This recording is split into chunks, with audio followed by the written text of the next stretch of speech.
माँ सिर्फ देना जानती हैं। मम्मी, आपका ये कुकिंग वाला शौक हमें बहुत महंगा पड़ रहा है। घर में सब कुक के हाथ का बना खाना खाते हैं, फिर भी आप अलग से खाना फेंकने के लिए क्यों बनाती हो?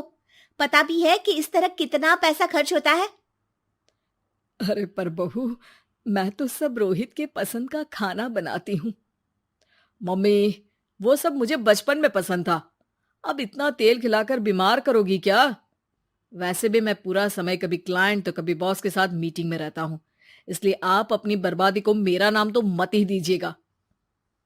ये है पिंकी की सास निर्मला, जिन्हें सबको अपने हाथ का खाना खिलाना बहुत अच्छा लगता है, लेकिन राहुल और पिंकी को ये पसंद नहीं है। इसी के चलते वो निर्मला को खाना बनाने के लिए 10 बातें सुनाकर वहां से चले जाते हैं। मेरे मन में तो सिर्फ अपने बच्चों के लिए प्यार है, पर शायद अब उन्हें मेरी जरूरत नहीं है। मुझे गांव वापस चले जाना चाहिए। जहां एक तरफ निर्मला दोबारा गांव जाने के बारे में सोच रही होती है, वहीं उसका पोता परम अपनी दादी के शौक को प्रोफेशन में बदलने का आइडिया सोच रहा होता है। अगली सुबह निर्मला गांव वापस जाने के लिए कपड़े पैक कर ही रही होती है कि परम फोन लेकर दादी के पास पहुंचता है। दादी, आप कहीं नहीं जाओगी? अरे नहीं बेटा, मेरा गांव चले जाना ही ठीक रहेगा। इससे तुम्हारे मम्मी पापा की सारी दिक्कतें भी खत्म हो जाएगी। दादी, वो तो ना आपके आने से पहले कम थी और ना ही आपके जाने से खत्म होगी। उन्हें हमेशा पैसों की टेंशन में ही रहना है। मेरे पास आपको यहाँ रोकने का आइडिया है। आइडिया?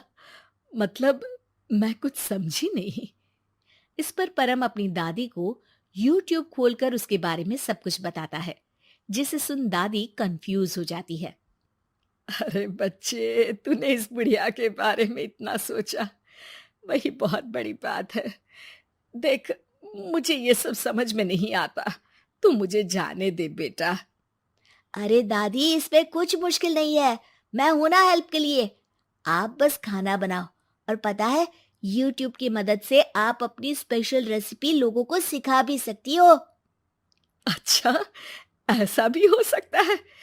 मतलब, बस घर बैठे मैं दूसरे लोगों को सिखा दूंगी? सिर्फ कुछ लोगों को नहीं, पूरी दुनिया को सिखा सकती हो, और उसके लिए आपको सिखाने के पैसे भी मिलेंगे दादी।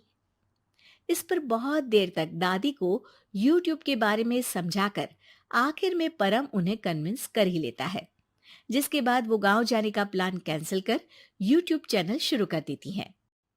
हमने ये शुरू तो कर दिया, पर इससे कहीं रोहित और पिंकी को दिक्कत ना हो बेटा। दादी, वो आपके बारे में नहीं सोचते तो आप क्यों उनके बारे में इतना सोच रही हो? इसके बाद दादी पोता मिलकर खाने की वीडियो और साथ ही उनके ट्यूटोरियल की वीडियो बनाकर उन्हें YouTube चैनल पर अपलोड करने लगते हैं। सब खुशी से चल रहा होता है कि कुछ हफ्तों में ही पिंकी को इसकी खबर हो जाती है। हमारी पीठ पीछे घर में ये सब क्या चल रहा है? अरे मम्मी, आपको तो अपना टाइम पास करना है, पर उसमें मेरे बेटे का फ्यूचर क्यों खराब कर रही हो? पढ़ाई के टाइम आपके साथ किचन में लगा रहेगा तो फेल ही हो जाएगा ना। वैसे इस YouTube वाले के शौक के लिए आप जो फैंसी डिशेस बना रही हो, उसके पैसे कहाँ से आ रहे हैं? मम्मी, आपको हमेशा पैसों की चिंता ही क्यों लगी रहती है? और रही बात मेरी पढ़ाई की, तो आपसे ज्यादा दादी को उसकी चिंता है। इसीलिए मेरी पढ़ाई के बाद ही वो ये काम करती है। परम, अपनी मम्मी से बात करने का ये कौन सा तरीका है? और मम्मी ने पैसों के बारे में कुछ गलत तो नहीं पूछा? जब घर में हम दोनों कमाते हैं, तो ये पूछने का अधिकार तो है कि पैसे कहाँ इस्तेमाल हो रहा है। मम्मी का ये जानना जरूरी बनता है। पापा, आप अपनी मम्मी से कैसे बात करते हो, ये तो मैं देख ही रहा हूँ। तो आपके मुंह से ये बातें तो अच्छी नहीं लगती। और रही बात पैसों की, तो आप दोनों हर समय मुझसे दूर रहने की कंपेंसेशन में जो पॉकेट मनी देते हो ना, हम उसी से ये सब कर रहे हैं। इस पर परम अपनी दादी को लेकर वहां से चला जाता है, जिसके बाद पिंकी और रोहित YouTube चैनल बंद करवाने की बहुत कोशिश करते हैं, लेकिन परम ऐसा होने नहीं देता। इसी तरह महीने बीत जाते हैं। पर चैनल का कुछ खास ग्रोथ ना देखकर निर्मला निराश हो जाती है। हम इतनी मेहनत करते हैं, फिर भी आज तक मैं तेरा 1 रुपया भी वापस नहीं कर पाई। अब तो रोहित ने तुझे पैसे देने भी बंद कर दिए और तेरी सारी सेविंग्स भी खत्म होने को आई है। बेटा, मुझे लगता है कि हमें ये सब बंद कर देना चाहिए। दादी, यूट्यूब चलने में मेहनत के साथ ढेर सारा सब्र भी लगता है। देखना, कुछ महीनों में सब सिर्फ आपको ही देखेंगे, और अगर फिर भी कुछ नहीं हुआ तो बंद कर देंगे।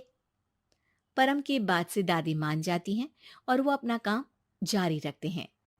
अगले ही महीने पूरी दुनिया में लॉकडाउन लग जाता है, जिसमें सब घर में तो बंद हो जाते हैं, लेकिन साथ ही पिंकी की जॉब चली जाती है और रोहित के ऑफिस में भी ज्यादा अच्छे हाल नहीं होते।